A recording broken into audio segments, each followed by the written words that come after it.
sur la ressourcerie de l'écrivain. Je vais vous présenter dans cette vidéo une chronique littéraire d'une saga que j'ai lue en début d'année, donc il y a 6 mois à peu près, et qui est vraiment mon coup de cœur de l'année. Et son auteur, Christelle Dabos, vient de s'ériger dans mon panthéon personnel à côté de Tolkien, à côté de Neil Gaiman et de George R.R. Martin.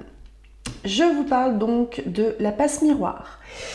Je n'ai que 2 livres parce que les 2 derniers on me les avait prêtés, donc je vous montrerai les couvertures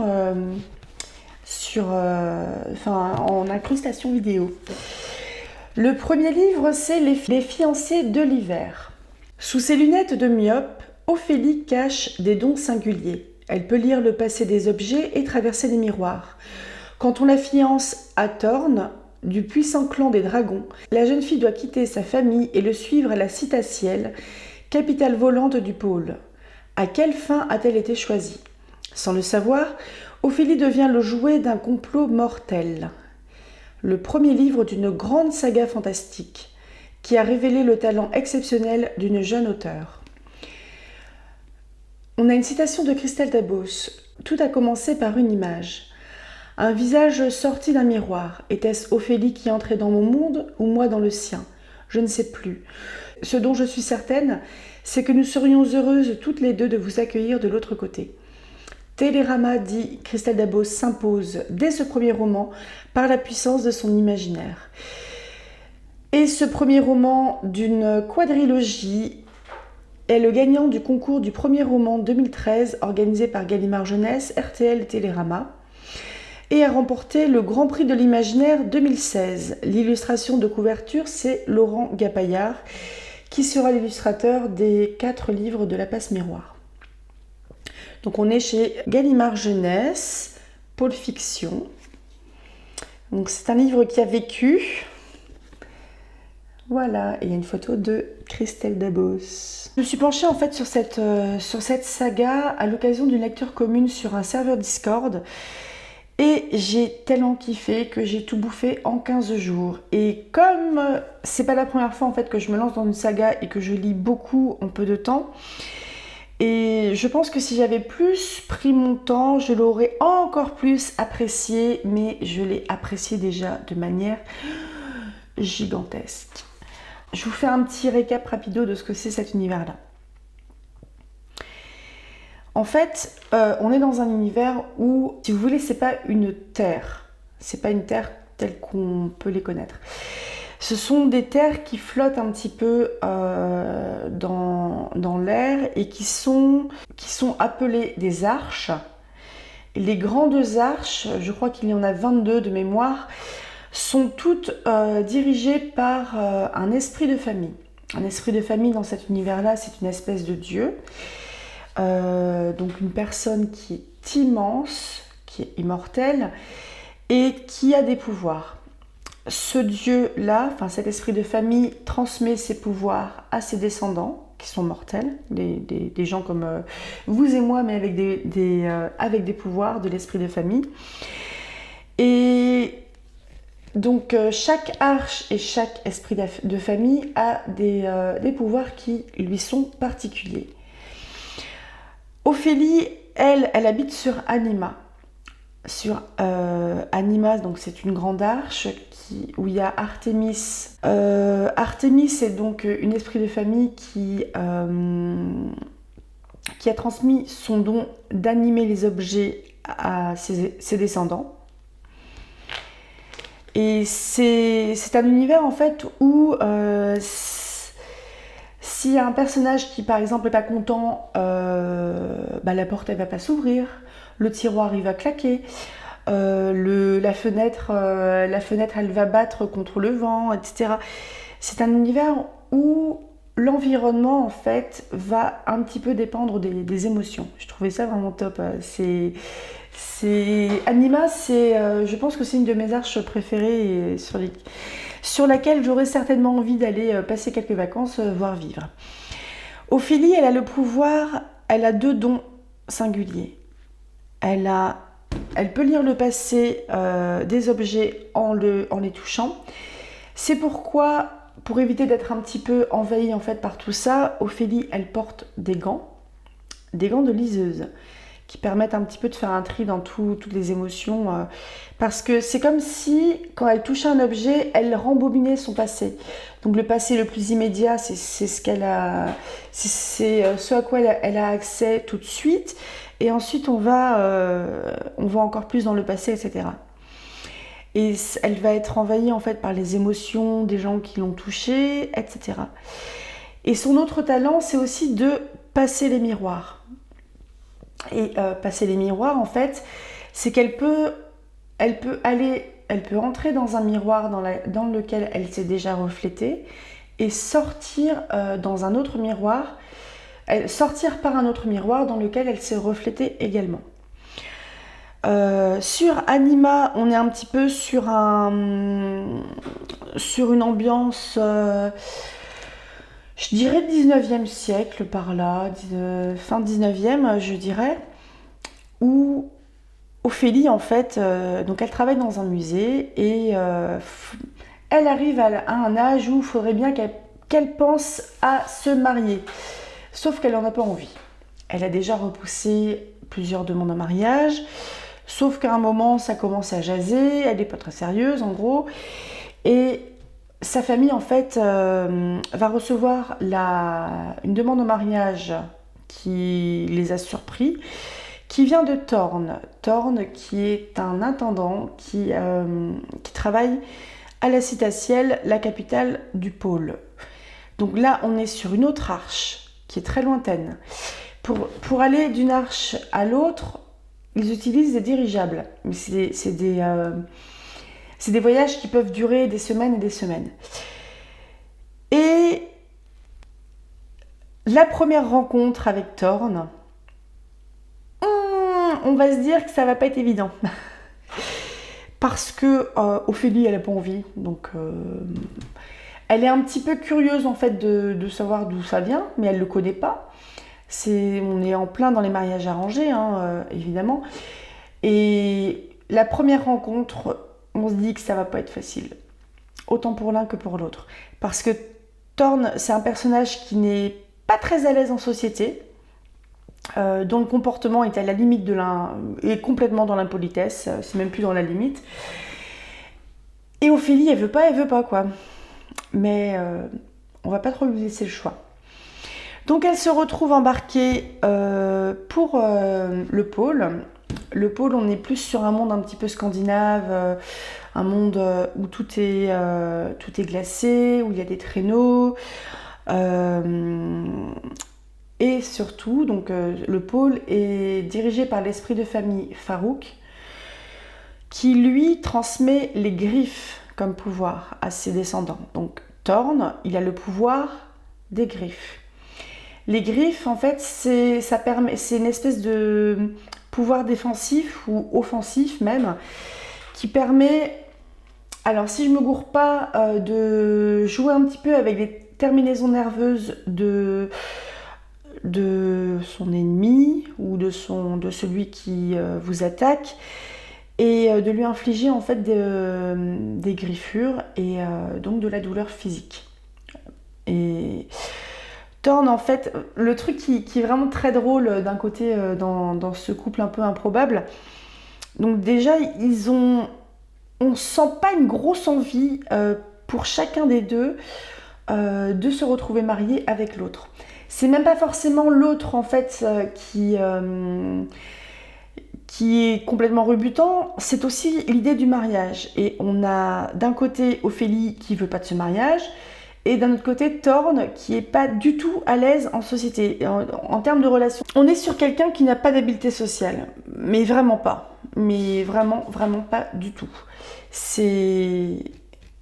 Donc c'est assez drôle en fait leurs premiers échanges et puis les premières confrontations, parce qu'Ophélie du coup elle lui en met quand même pas mal dans la tête parce qu'elle n'a pas envie. Et même sur un plan physique, ils sont complètement opposés. Et pas que sur un plan physique aussi. Parce que Ophélie, on a une petite nénette qui a des cheveux longs, qui a des lunettes, qui est maladroite, qui se cogne partout. Sans ses lunettes, elle voit pas bien. qui n'a pas sa langue dans sa poche, voire même elle a quasiment pas de filtre. Et Thorn, c'est un grand échalas tout maigre, qui est blond, qui est massier, qui a des yeux de glace, enfin les yeux bleus. Il est un petit peu engoncé dans un costume quasiment trop serré. Vous voyez, c'est des personnalités qui sont opposées. Et qui sont opposées, et c'est vraiment, vraiment pas évident. Et surtout, Ophélie, elle vient d'un milieu qui est assez chaleureux. Anima, c'est vraiment une arche où il fait bon vivre, mais à la fois c'est une arche où un peu tout le monde se connaît. Elle a une famille qui est assez étendue et tout le monde a un avis sur tout. C'est beaucoup de gens en même temps qui parlent de tout, compagnie, quelque chose d'assez bruyant. Thorn, il vit dans un endroit qui est carrément hostile. Il vit dans la capitale où il est en plein dans les complots politiques, il est en plein dans du danger. Ils sont pas du tout les mêmes conditions de vie et ils n'ont pas du tout reçu le même type d'éducation. Ça va être un sacré frein aussi au fait qu'ils puissent se rapprocher. Donc ça, c'est les fiancés de l'hiver. Les fiancés de l'hiver, c'est... je pense pas qu'on soit sur un Enemy to Lovers. On est plutôt dans un Strangers to Lovers. Et le Lovers, il va pas arriver tout de suite. Il faut déjà qu'ils puissent se parler, se comprendre. Et on est plus dans les fiancés de l'hiver sur une rencontre en fait entre deux inconnus qui ne se connaissent pas, qui n'ont pas forcément envie de se connaître. Et Ophélie en fait est déracinée de chez elle, mais sachant que l'endroit où elle vivait, le fait que tout le monde se connaisse, etc., ça la gonflait un petit peu aussi. Et bref, on est plus sur Ophélie donc, qui quitte sa maison et qui va découvrir en fait la citatielle et le pôle. Et des choses qu'elle ne maîtrise pas. On passe au tome 2, Les disparus de Clair de Lune. C'est jaune.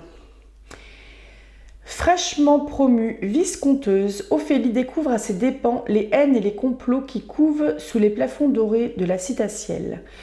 Pourra-t-elle compter sur Thorn, son énigmatique fiancé?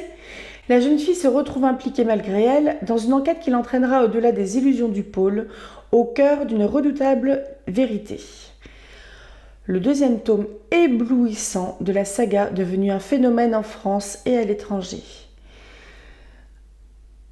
Le mot de l'auteur, je trouve ça très bien d'ailleurs, le mot de l'auteur, ça c'est une très très bonne idée. Ma fiction est vraie, car tout ce que je ressens l'est.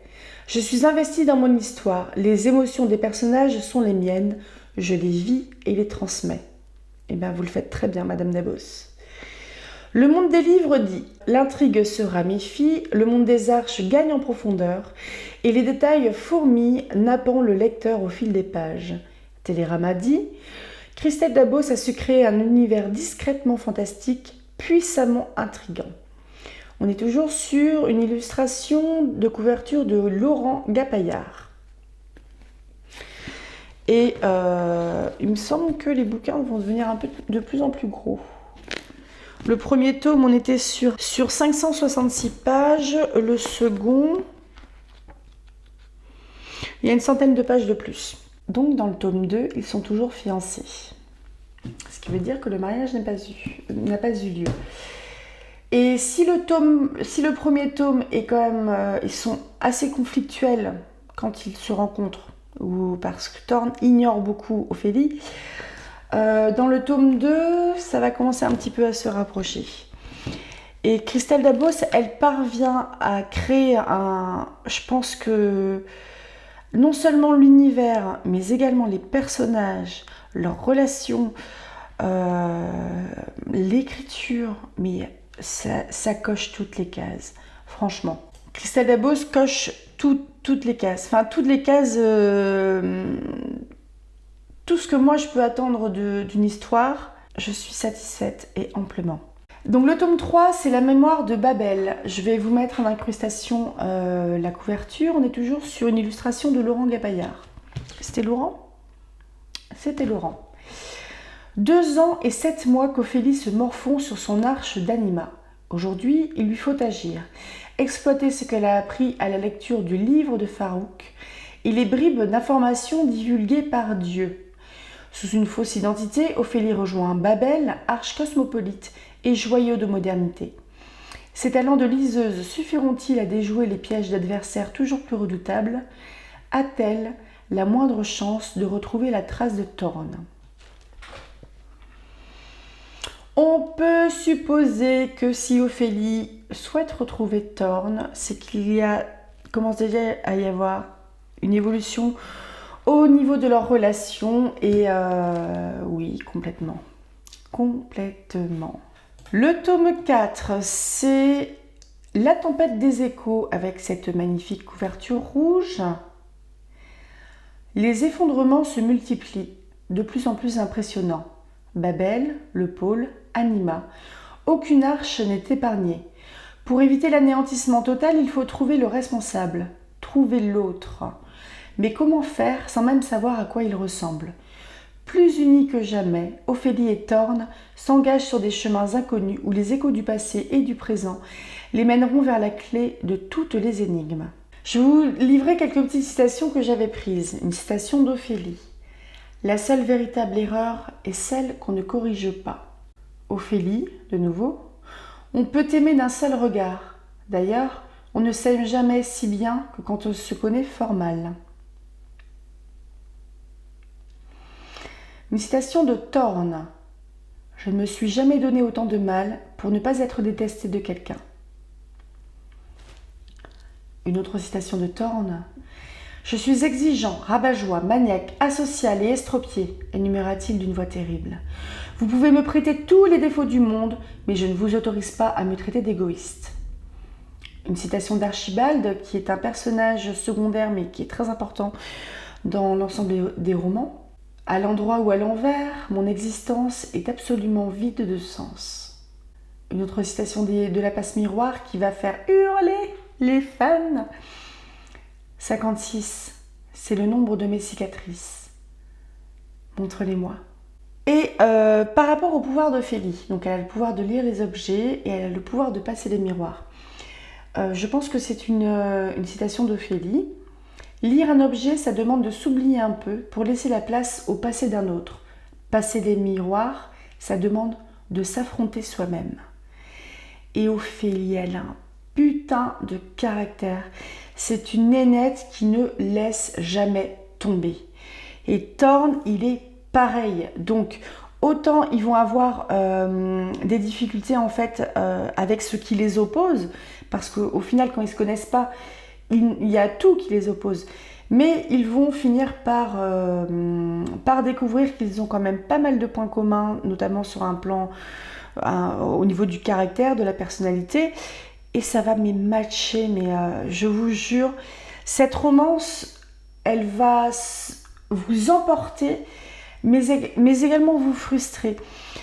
Parce que, en fait, dans cette histoire-là, ils vont être lancés dans une enquête qui va quand même vachement les dépasser, qui va être énorme, en fait. C'est une enquête qui va mener à interroger ce qu'est leur monde, ce qu'est ces mondes, ces arches, ces esprits de famille, etc. J'essaye de tourner un petit peu autour du pot sans rien révéler. Et du coup, cette enquête va les mener à être séparés, va les mener à ne pas pouvoir tant que ça vivre leur amour. Et autant ça frustre aussi ces personnages-là, et autant ça nous frustre aussi en tant que lecteurs. Moi, j'étais vraiment frustrée en tant que lectrice. Et je vous jure que sur la fin du 4e tome, mais je me suis retrouvée, mais alors à chialer, parce que c'est tellement beau. C'est tellement beau. J'ai envie de vous lire le tout premier, pas le premier chapitre évidemment, mais quelques paragraphes de la première page. Donc on est sur les fiancés de l'hiver. Le récit est entrecoupé de courts textes comme ça en italique. qui n'ont pas l'air d'avoir de sens, mais c'est un sens qui va prendre sens au fil de la lecture, plutôt vers la fin. Donc lisez bien ces petits passages en italique parce qu'ils ont leur importance. Bribe. Au commencement, nous étions un, mais Dieu nous jugeait impropres à le satisfaire ainsi. Alors Dieu s'est mis à nous diviser. Dieu s'amusait beaucoup avec nous, puis Dieu se lassait et nous oubliait. Dieu pouvait être si cruel dans son indifférence qu'il m'épouvantait. Dieu savait se montrer doux aussi, et je l'ai aimé comme je n'ai jamais aimé personne. Je crois que nous aurions tous pu vivre heureux en un sens, Dieu, moi et les autres, sans ce maudit bouquin. Il me répugnait. Je savais le lien qui me rattachait à lui de la plus écœurante des façons, mais cette horreur-là est venue plus tard, bien plus tard. Je n'ai pas compris tout de suite, j'étais trop ignorant. J'aimais Dieu, oui, mais je détestais ce bouquin qui l'ouvrait pour un oui ou pour un non. Dieu, lui, ça l'amusait énormément. Quand Dieu était content, il écrivait. Quand Dieu était en colère, il écrivait. Et un jour, où Dieu se sentait de très mauvaise humeur, il a fait une énorme bêtise. Dieu a brisé le monde en morceaux. J'ai envie de vous lire juste les 3 premiers paragraphes de la première partie, donc les fiancés, sur les fiancés de l'hiver. Ça s'appelle l'archiviste. On dit souvent des vieilles demeures qu'elles ont une âme. Sur Anima, l'arche où les objets prennent vie, les vieilles demeures ont surtout tendance à développer un épouvantable caractère. Le bâtiment des archives familiales, par exemple, était continuellement de mauvaise humeur. Il passait ses journées à craqueler, à grincer, à fuir et à souffler pour exprimer son mécontentement. Il n'aimait pas les courants d'air qui faisaient claquer les portes mal fermées en été. Il n'aimait pas les pluies qui encrassaient sa gouttière en automne. Il n'aimait pas l'humidité qui infiltrait ses murs en hiver. Il n'aimait pas les mauvaises herbes qui revenaient envahir sa cour chaque printemps. Mais, par-dessus tout, le bâtiment des archives n'aimait pas les visiteurs qui ne respectaient pas les horaires d'ouverture. Donc vous voyez, il y a quelque chose. Au niveau du style, il y a vraiment quelque chose. Et je peux vous assurer qu'à l'instant où j'ai terminé le 4e tome, donc La tempête des échos, que j'ai posé, je crois que la passe miroir a vécu en moi pendant un bon mois encore. J'ai mis énormément de temps à m'en détacher. Et dès que j'ai fermé le livre, j'ai eu envie de recommencer à zéro. Rien que d'en parler, je vous jure, je suis émue. C'est réellement une découverte et je vous jure, dans mon panthéon personnel, je le mets aux côtés du Seigneur des Anneaux, je le mets aux côtés du Trône de Fer et je le mets aux côtés des œuvres de Neil Gaiman. Et c'est pas donné à tout le monde. Je vous jure. Je suis archi fan. Ce qui veut dire que moi, qui n'ai que les 2 premiers tomes en poche, parce que je suis pauvre, souvenez-vous, je vais pas tarder à acheter les derniers tomes. J'essaierai de les bichonner un peu plus que le premier qui a dû se péter la gueule quelque part. Les émotions, c'est quelque chose que je cherche dans la lecture. Cet univers-là, je vais vivre tout le temps avec cet univers. Je ne quitterai plus jamais Anima et les Arches, ni Ophélie, ni Thorne. Alors j'espère que je vous ai donné envie dans cette chronique littéraire de vous plonger dans la passe miroir parce que franchement ça vaut le coup. Essayez vraiment. Je sais que le tome 4 a pu laisser pas mal de lecteurs dubitatifs. À la première lecture, moi je me demandais s'il manquait pas une 50aine de pages, un petit chapitre ou 2. Je suis pas sûre de ce que j'avance. Parce que c'est assez complexe en fait. C'est un univers qui est assez complexe. Et on est sur un 4e tome qui va ouvrir des choses qui vont demander au lecteur d'interpréter. Ce qui fait que personne ne va interpréter de la même manière.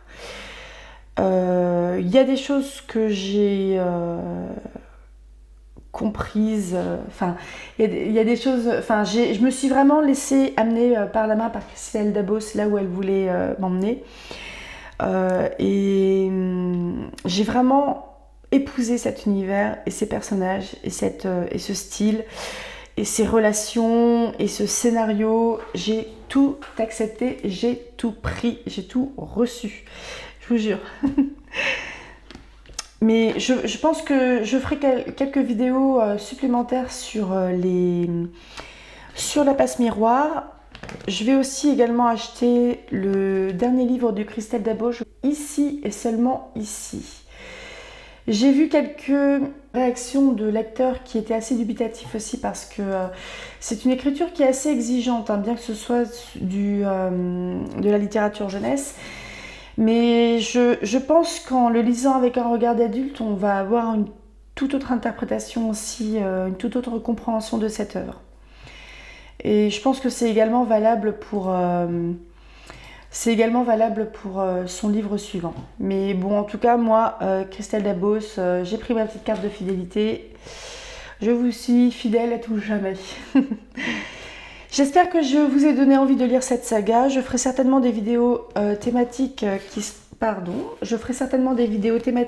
seront certainement spoilantes pour un petit peu décrypter l'univers et comment Christelle Dabauche a pu créer cet univers de fantasy.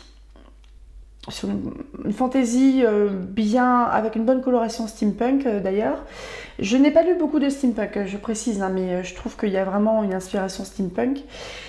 Je vais certainement aussi faire des vidéos sur un peu, parce que je pense qu'il y a vraiment des leçons à prendre en tant qu'auteur sur la manière dont on construit un scénario, un univers cohérent, des personnages, des relations, l'écriture, parce que il y a vraiment une écriture qui est travaillée en fonction des personnages. Par exemple, chez les animistes, donc sur Anima, dont Ophélie fait partie, il y a tout un vocabulaire, des tournures de phrases, des expressions autour de l'animation d'objets. Je vais vous donner un exemple complètement con comme ça, mais c'est en gros, elle est bête comme une table basse. On est bien d'accord que ça ne se dit pas dans notre langage courant. Mais c'est une expression qui n'est peut-être pas... je dis ce qui me passe par la tête, hein, donc c'est sans doute pas une expression qui sort de la passe miroir, mais c'est pour vous donner un exemple. Il y a des expressions qui sont assez matérielles, assez animistes en fait, dans l'univers de la passe miroir. Et c'est vraiment... Je trouve qu'à tous les niveaux, la passe miroir, c'est absolument génial. À tous les niveaux, franchement. Je suis prête à fangirler à mort. Je vais vous laisser là-dessus. J'espère que je vous ai donné envie de lire ces livres-là. Et je pense vraiment que ça va vous plaire. Si ça ne vous plaît pas, n'hésitez pas à me le dire. N'hésitez pas à me le dire également si vous l'avez lu, si vous l'avez apprécié, etc. Si vous avez lu aussi Ici et seulement ici, que je n'ai pas lu encore. Et je vous dis à bientôt. Rêvez tout plein d'arches et de miroirs que l'on passe et d'écharpes qui s'agitent. À tout bientôt!